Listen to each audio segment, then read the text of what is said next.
സാജു നമ്മളൊക്കെ കണ്ടു വളർന്ന അല്ലെ ഈ VHS കാസറ്റുകളില് ഫിഗർ ബാലേന്ദ്ര മേനോൻ, ഇന്നസെന്റ് ഏട്ടൻ, മാമുക്കോയ എന്നൊക്കെ പറഞ്ഞ് ഫിഗറുകൾ കാണിക്കുന്ന കാസറ്റ് ഇറങ്ങുമ്പോ രമേശ് ഏട്ടന്റെ പ്രകടനം ഇപ്പോഴും വേണേ ഒന്ന് യൂട്യൂബ് അടിച്ചാല് യൂട്യൂബില് ഡയാനൊക്കെ ആദ്യം ഞാനൊക്കെ കാണുന്ന ചേട്ടനൊക്കെ ചെയ്താട്ടാ. ചേട്ടൻ ബാലേന്ദ്ര മേനോൻ ചേട്ടനൊക്കെ ചെയ്യുന്നത് ചേട്ടൻ ചെയ്തത്. എന്റെ വീടിന്റെ അവിടെ നേരെ അമ്പലത്തിൽ നിങ്ങൾ പ്രോഗ്രാം ചെയ്യാൻ ബാലേന്ദ്ര മേനോൻ തന്നെ മേനോനെ കാണുന്നത് ഞാൻ കറക്റ്റാ.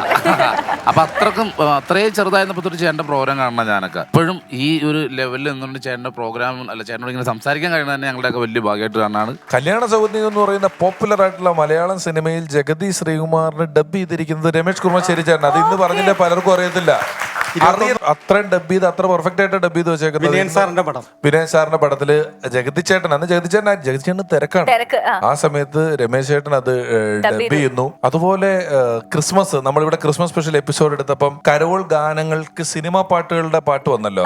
അത് ആദ്യമായിട്ട് ചെയ്തത് രമേശ് ചേട്ടനാണ്. അതിനു മുമ്പ് പള്ളിപ്പാട്ടുകളായിരുന്നപ്പോൾ ഈ കരോൾ ഗാനങ്ങൾക്ക് സിനിമാ പാട്ടുകളുടെ ഈണത്തിന് കരോൾ ഗാനങ്ങൾ എഴുതിയതിന്റെ ഓഡിയോ കാസറ്റ് ഇറക്കുമായിരുന്നു രമേശ് കുമാശ്ശേരി ചേട്ടന്റെ പേരില്.